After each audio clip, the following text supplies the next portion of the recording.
অবশেষে পাঁচ বোনের মিলন হতে চলেছে। এই মিলনটা আমরা দেখতে পাবো অবশ্যই। অনেকেই ভাবছে যে পাঁচ বোনের মিলন বোধহয় দেখা যাবে না, কেননা এটা অলরেডি অনেক আগে বলে ফেলেছিল, মানে এটা বলেছিল ইচ্ছাকৃতভাবে প্রচার করেছিল যে আমাদের পাঁচ বোনের যে মিলন হবে সেই মিলনটা আমরা এই ইউটিউবের পর্দায় দেখাবো না, আমরা সেটা নিজেদের মধ্যেই রাখবো। কিন্তু আসলে সেই জিনিসটা হবে না, মিলন হবে, হয়ে গেছে, এতক্ষণে মিলন হয়ে গেছে। আর সেই মিলন পর্ব আমরা আগামী দিন অবশ্যই দেখতে পাবো। তো এইটা যে মানে এরা যে পাঁচ বোনের মিলন হতে চলেছে, এটা কিন্তু আমাদেরকে দুটো চ্যানেল থেকে পরিষ্কারভাবে সুন্দর করে বুঝিয়ে দিয়েছে যে আজকে সেই পাঁচ বোনের মিলন এত বছর পর, মানে যেই মিলন ধরো রক্তের সম্পর্কের বোনের মধ্যেও হয় না, কিন্তু এরা চারিদিকে ছড়িয়ে ছিটিয়ে থাকা সোশ্যাল মিডিয়ার বোন, তারা আজকে সেই মিলন করছে, রক্তের সম্পর্কের থেকেও বেশিভাবে মিলন করছে। হ্যাঁ, এটা আমাদের সামনে দেখানো হচ্ছে আর আমরা দেখছি। হ্যাঁ, তো আজকে সকালবেলা যেই ব্লগটা দেখলাম সেটা অবশ্যই যে ইউটিউবে কি বলে যে দালাল নামে বিখ্যাত বা ঘোড়ামুখী এই ধরনের যাকে বলা হয়, তো তার ব্লগটা দেখলাম। আর তার মালিক যে সোনা দিদি বা সোনা বুনু, তো তার ব্লগটাও দেখলাম। ঘরবাড়ি পরিষ্কার হচ্ছে। প্রথমেই বলি যে ছোড়দি, সেই ছোড়দির ব্লগটার কথা বলি। ছোড়দি অলরেডি আগের দিন যে ব্লগটা দিয়েছিল তার মধ্যে সে কারোর সঙ্গে দেখা করতে যাবে আর তাদের জন্য কিছু গিফট কিনেছে, তো সেইগুলো কিন্তু দেখিয়ে দিয়েছে। এবার সেটা দেখে অনেকেই কিন্তু ওখানে কমেন্টে লিখেছে যে এই দুটো ফ্রক এর জন্য আর টি শার্টটা আরেকজনের জন্য। এবার আমি দেখো অতটা আমি জানি না যে কার ছেলে মেয়ে কত বড়, ওইটুকুনি ফ্রক কার বাচ্চার জন্য লাগবে বা গেঞ্জিটা কার জন্য আমি জানি না, তার জন্য সেটা নিয়ে আমি চিন্তা ভাবনা করতেও পারিনি। হয়তো কারোর জন্য হবে, অন্য কারোর জন্য হবে, এইরকম। কিন্তু আজকে যেটা দেখালো সেটা দেখে সবার কাছে একদমই পরিষ্কার, আজকে যে গিফটগুলো দেখানো হলো সেটা দেখে সবার কাছে একদমই পরিষ্কার যে পাঁচ বোনের মিলন। এবং এই গিফটটা যে দেখিয়েছে এটা কিন্তু সবাইকে পরিষ্কার করে দেওয়ার জন্যই গিফটটা দেখিয়েছে যে দেখো আমরা পাঁচ বোন মিলন, মানে আমাদের পাঁচ বোনের মিলন হতে চলেছে, তোমরা বুঝে নাও আমাদের পাঁচ বোনের মিলন হতে চলেছে। গতকালকের ভিডিওতে কি বলেছিল যে যারা আসছে, মানে সে এই যে ছোড়দি যাদের সঙ্গে দেখা করতে যাবে তারা ছোড়দির হাতের শুটকি বাটা খেতে চেয়েছে। তো সেই ছোড়দি খুব সুন্দর করে শুটকিটা রান্না করলো। তো যাই হোক, সবাই কিন্তু শুটকি রান্না করতে পারে না, যারা যারা শুটকিটা খুব ভালো খায় তারাই শুটকিটা খুব ভালো করে রান্না করতে পারে। তো যাই হোক, শুটকিটা রান্না করলো, সেই শুটকিটাকে নিয়ে যাবে যেখানে সে পাঁচ বোনের সঙ্গে মিলনটা হবে যেই স্থানে, সেইখানে সেই শুটকিটাকে নিয়ে যাবে এবং খাবে। তো এখানে আমরা দু রকমের শুটকি দেখলাম, একটা দেখলাম সাদা ফ্যাটফেটে শুটকি, আর একটা এরকম চ্যাপটা মতন শুটকি, সেটাকে পুড়িয়ে পুড়িয়ে রান্না করছিল, মানে এক শুটকি আরেক শুটকিটাকে রান্না করছিল। যাই হোক, এটা মজা ছিল, অন্য কিছু না। তারপরে আজকে দেখলাম যে কি কি গিফট নিয়ে যাবে। তো সেখানে দেখলাম যে সে যেহেতু জুয়েলারির বিজনেস করে, তো সেখান থেকে সে একটা এস লকেট পরে আছে এবং তার আরও 4 বুনুর বা দিদিদের জন্য সে কি করেছে ওই রকমই লকেট নিয়েছে, দুটো পি লকেট নিয়েছে আর একটা এম লকেট নিয়েছে আর একটা এস লকেট নিয়েছে, বুঝতে পেরেছো? আর এক বুনুর সঙ্গে তো এখন গন্ডগোল চলছে, যেই বুনু এখন প্রেগনেন্ট, তো সেই বুনু থাকলে সেই বুনুর জন্য একটা এম লকেট নিত, তাহলে দুটো এস হতো, দুটো এম হতো আর হচ্ছে দুটো পি হতো, তাহলে 6 বুনু হয়ে যেত। কিন্তু এখন দুঃখের বিষয় 5 বুনু দিয়েই কাজ চলছে। কিন্তু একটা সময় আমরা আবার দেখতে পাবো কিন্তু যে 6 বুনুকেই আমরা আবার দেখতে পাবো, কেননা পুরো এই যে ইউটিউবের এই জগৎটা না পুরো ঘোরে, জানো তো, সার্কুলার মোশনে হয়, চলে। আজকে এইখানে, কালকে ওইখানে, পরশু ওইখানে, মানে ঘুরে বৃত্তাকার ঘুরে এক জায়গাতে আসে। তো চিন্তা নেই সবার, সবাই আবার আমরা 6 বুনুকে একসঙ্গে দেখতে পাবো। তখন ওই যেই লকেট, লকেটটা আবার পূর্ণতা পাবে। হ্যাঁ, তো এইবার সেখানে আরও কিছু গয়না দেখানো হলো, যে এই গয়নাগুলো একজনই নিয়েছে, মানে চেনের সঙ্গে লকেট একজনই নিয়েছে, সে অন্য যেই বুনুরা আছে সেই বুনুদেরকে গিফট করবে। তো এই আমরা দেখলাম। তো এইটা দেখে আমাদের কাছে কিন্তু ওই যে লেটারগুলো দেখে আমাদের কাছে পুরো পরিষ্কার বুনুদের আজকে মিলন হতে চলেছে। তো আবার আজকে দেখলাম অন্য আরেকজন, যে মালকিন দিদি, মানে তাকে ঘিরেই তো সব কিছু চলছে। তো সে আজকে করেছে কি, রান্না বান্না কিচ্ছু নেই তার, রান্না বান্না বাদ দিয়ে সে ঘর পরিষ্কার করতে বসেছে। কি কারণে ঘর পরিষ্কার করছে? না, তার বাড়িতে কিছু গেস্ট আসবে। তো এবার সে বলতে পারছে না কোন গেস্ট আসবে, সে একদমই বলতে পারছে না। বলবে, চিন্তা নেই তোমাদের, কালকে দেখাবে, আর সেই ভিডিওটাতে ভিউজও হবে। সেই কারণেই সে মানে ওইটা, মানে কি বলবো, মানে ওই অ্যাডভার্টাইজমেন্টটা করে গেছিলো যে আমি এই দিদিদের কথা এখানে আর বলবো না, দেখাবো না, কিন্তু আগামীকাল আমরা সবটাই দেখতে পাবো আর ভিউজও হবে। তো সে ঘর বাড়ি পরিষ্কার করছে, বাথরুম, রান্নাঘর একদম চকাচক করে নিয়েছে।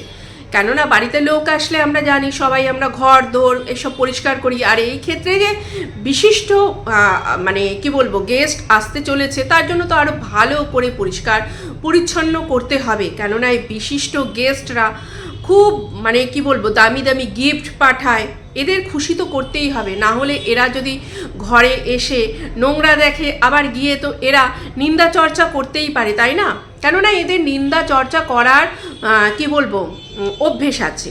এর কাছে এর নামে নিন্দা, এর কাছে ওর নামে নিন্দা। এইটা কিন্তু শুধু এদের না, এইটা কিন্তু অনেকেরই, অনেক মানে কি বেশিরভাগই মানুষের এইটাই হচ্ছে প্রবৃত্তি, বা এইটাই হচ্ছে কি অভ্যেস। ধরো 5 জন গ্রুপে 5 জন আছে, একজন যখন থাকে না তখন তার নামে কিন্তু পিএনপিসি করা হয়, আবার সে যখন থাকে, আরেকজন যখন থাকে না তখন তার নামে পিএনপিসি করা হয়। এইরকমই চলে, এটা নতুন কিছু না। এরা যদি ধরো দেখাতো না বা দর্শকদের জানাতে চাইতো না যে আমার বাড়িতে কেউ আসবে, স্পেশাল কোনো গেস্ট আসবে, তাহলে কিন্তু এরা ওই যে ক্লুটা দিয়েছে, যে লকেটের ক্লু বা যে কি বলবো মালকিন যে ক্লুটা দিয়েছে, সেই ক্লুটাও দিত না যে আমার বাড়িতে গেস্ট আসবে। কেননা এদের তো ধরো ভিডিও করা থাকে, একদিনের মানে গোটা একটা দিনের ভিডিওটা এরা এমনভাবে করতে পারে যে দুদিন ধরে চালাতে পারে।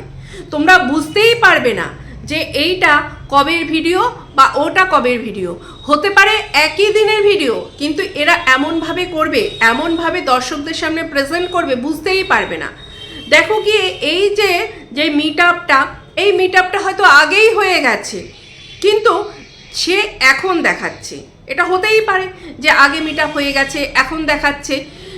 কিন্তু এই যে এরা যেটা করলো, ক্লুটা যে দিল যে আমার বাড়িতে গেস্ট আসতে চলেছে, বা আরেকজন ছর্দি যে ক্লুটা দিল যে আমি এই লকেট নিয়ে যাচ্ছি, সে ওই লকেট বাদ দিয়ে সে তো অন্য কোনো লকেট নিতে পারতো, কিন্তু ওই লেটার লকেটটাই কেন নিয়েছে? যাতে তোমরা সবাই বুঝতে পারো যে এই বুইনদের সঙ্গে দেখা হবে, তাই এই গিফট হিসাবে এই লকেট নেওয়া হলো। বা এখানে যদি ধরো 5টা গিফট নিয়ে যেত, মানে 5টা না 4টে গিফট নিয়ে যেত, তাহলেও কিন্তু বোঝা যেত যে 5 বোনে এক জায়গায় হতে চলেছে। এক বোনের যেহেতু জুয়েলারির বিজনেস আছে, তাই এক বোন 4 বোনকে এই গিফটটা দিয়েছে, আমরা কিন্তু এটা জানি। কিন্তু এইখানে এরা এমন একটা পর্দা দর্শকদের সামনে ফেলেছে যে আমরা তোমাদেরকে কিছুই জানাচ্ছি না, আমরা তোমাদেরকে কিছুই বলবো না। আমাদের মধ্যে না একটা দূরত্ব সৃষ্টি হয়েছে, জানো তো? কেননা আমি যখন লাইভে যাচ্ছি তখন আমাকে তো চিনতেই পারছে না, বা লাইভে যখন কেউ প্রশ্ন করছে যে অমুক দিদির সঙ্গে তোমার কি হয়েছে, তখন বলছে কে অমুক দিদি, মানে মালকিন দিদি, সে বলছে কে অমুক দিদি, সে চিনতেই পারছে না। এইরকম একটা ব্যাপার দর্শকদের সামনে তুলে ধরা চেষ্টা করছে যে তাদের সঙ্গে মানে সম্পর্কটা একদম খারাপের দিকে গেছে। বা যে কি বলবো, যে সোনাদীপ ভাই যে মানে যে মেন মালকিন, সে হচ্ছে মানে তার হাজবেন্ড বারণ করেছে যে এই ছোটদির সঙ্গে মিশবে না বা ছোটদির সঙ্গে একটা ডিস্টেন্স বজায় রাখো এই ইউটিউবে। আসলেই না, আসলে এইরকম কিচ্ছু হয়নি। মেন যে মালকিন, তার হাজবেন্ড এইরকমটা মালকিনের সামনে বলতেই পারবে না। যদি বলে না, ওই মালকিন তার হাজবেন্ডের ঘেঁটি মুটকে দেবে। কেননা সেই মালকিন যেটা বলবে সেটাই হবে। তার হাজবেন্ডের ওখানে বলার কোনো ক্ষমতাই নেই, কোনো ক্ষমতা নেই। মালকিন যা বলবে তার হাজবেন্ডের সেটাই করতে হবে, সে সেটা করতে বাধ্য। তো সেটাই সে করেছে। তোরা এইভাবে বলবি মানে দর্শকদের উদ্দেশ্যে বা কন্ট্রোভার্সি ক্রিয়েটারদের উদ্দেশ্যে, আমরা যখন একসঙ্গে মিশছি, আমরা যখন কি বলবো ভিডিওর মাধ্যমে দিদিদের নাম করছি, বোনের নাম করছি, তখন তোমরা আমাদেরকে এইভাবে বলছো। আমাদেরকে কেননা আমরা দেখাচ্ছি যে আমরা ভীষণ হ্যাপি আছি, আমরা পাঁচজনের সঙ্গে ভীষণভাবে হ্যাপি আছি, সেটা যখন আমরা দেখাচ্ছি, তোমরা দর্শকরা কন্ট্রোভার্সি ক্রিয়েটাররা এইভাবে আমাদেরকে বলছো, তাহলে আমরা এই জিনিসটাকে লুকিয়ে রাখার একটা ভান করব যে আমাদের সঙ্গে একটা দূরত্ব বজায় রেখেছি। আমরা ছোটদির সঙ্গে আমরা একটা দূরত্ব বজায় রেখেছি, কিন্তু আসলে সেই দূরত্বই না, সেটা আমরা একটা নাটক করেছি। সেই নাটকটা ভাঙতে চলেছে, খুব শীঘ্রই সেই নাটকটা ভাঙতে চলেছে। এরা যে পাঁচজন এক জায়গায় হয়েছে, যেই আনন্দ ফুর্তিটা হয়েছে, যেই শুটকি বাটাবাটিটা খাওয়া হয়েছে, সেইটা সবটাই আসতে চলেছে। আমরা সেটা প্রত্যেকেই দেখব এবং আমরা হুমড়ি খেয়ে গিয়ে দেখব, ভিউজও আমরা দেব। তারপরে আমরা আবার কমেন্টের মাধ্যমে বলবো, ধুর কি দেখে ওর ভিডিওতে, কি দেখে, হ্যাঁ ওকে যে এত কথা বলেছে, ওকে যে ওর ফ্যামিলি নিয়ে যে এত বাজে কথা বলেছে, তার সঙ্গে ও গলাগলি করেছে, তার সঙ্গে ও কি বলবো খাসির লাল লাল ঝোল খেয়েছে, হ্যাঁ ফালতু কোথাকারে, তার সঙ্গে মিল করে নিয়েছে, বাজে। তাহলে দেখো না, ওকে কি বলবো বয়কট করো, এদেরকে বয়কট করো, এদেরকে ভিউজ দিও না। একমাত্র হচ্ছে বয়কট করা। যদি দর্শকরা এদেরকে ভিউজ না দেয়, তবে এরা কিন্তু বুঝতে পারবে যে কত ধানে কত চাল। কিন্তু আমরা বলবো, আবার আমরা গিয়ে ভিউজও দেব, তাহলে তো হবে না। তাহলে তো ওরা যেই জায়গায় ছিল সেই জায়গায় থাকবে, আর যেই টোনে দর্শকদেরকে কথা বলেছে, যেই টোনে অন্য সমস্ত কন্ট্রোভার্সি ক্রিয়েটারদের কথা বলেছে, সেই টোনেই ওরা কথা বলবে। কেননা ভিউজটাই আসল কথা, ভিউজ থেকে যে আর্নিংটা হচ্ছে সেটাই আসল কথা। তো অনেকেই ভাবছিল যে মানে এই 5 বোনের মিলন হবে আর আমরা সেটা দেখতে পাবো না। অবশ্যই আমরা দেখব, কালকেই আমরা ভিডিওতে দেখতে পাবো। তো টাটা বন্ধুরা, ভালো থেকো, সুস্থ থেকো, গুড নাইট।